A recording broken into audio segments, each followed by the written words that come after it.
Hi. Parashat Mattot-Mas'ey are the two last parashiot in the book of Bemidbar, the book of Numbers. Some years they're combined together, and some years they are not. This year they are together. The first portion, Mattot, speaks of the laws concerning vows and oath to women in particular, and how they can be annulled in those times by husbands or parents when they learn about the fact that they had made an oath or a vow. Of course, those are very remote things that we can hardly connect to.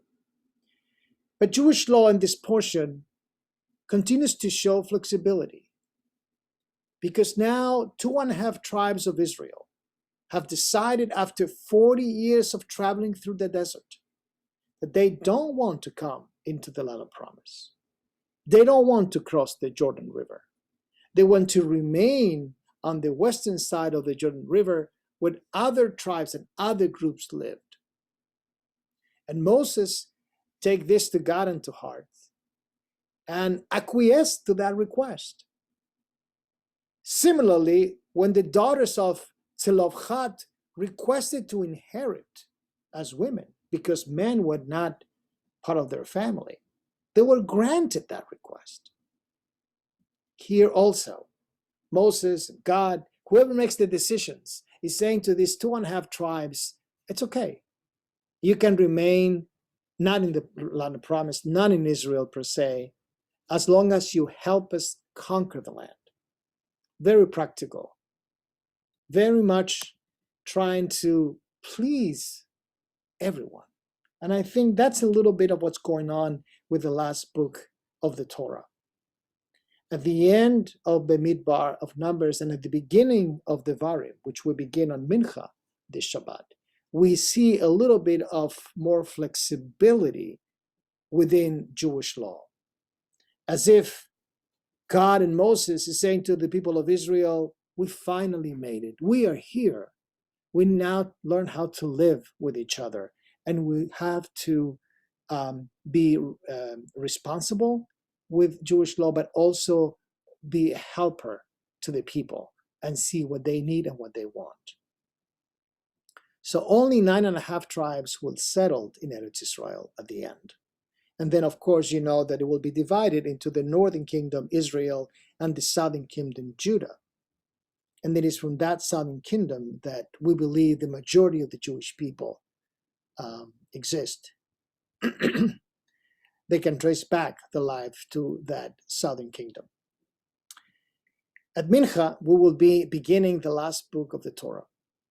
But at the same time, this Shabbat is Shabbat Rosh Chodesh Av, Menachem Av, which begin the period of the last 9 days in which we have considered that the suffering of our people as being paramount. It will end with Tisha B'Av, next Saturday night, and Tisha B'Av will prolong itself into Sunday. These are sad days, according to tradition. It began with the 17th of Tammuz, a Sunday ago, and it's going to end with Tisha B'Av. This is the time in which we try not to have smachot, not to have parties or listen to music or be happy because we're looking for happiness. Of course, someone is born, someone has a bar mitzvah, those are different circumstances. But we are not seeking that happiness during this period of 3 weeks. People might not cut their hair during these 9 days, and we will culminate that with the fast of Tisha B'Av. Sad times in the history of Israel. Let's remember that on Tisha B'Av, many things happened that were terrible.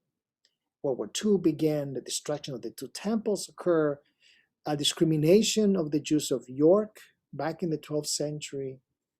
Pogroms were around this time.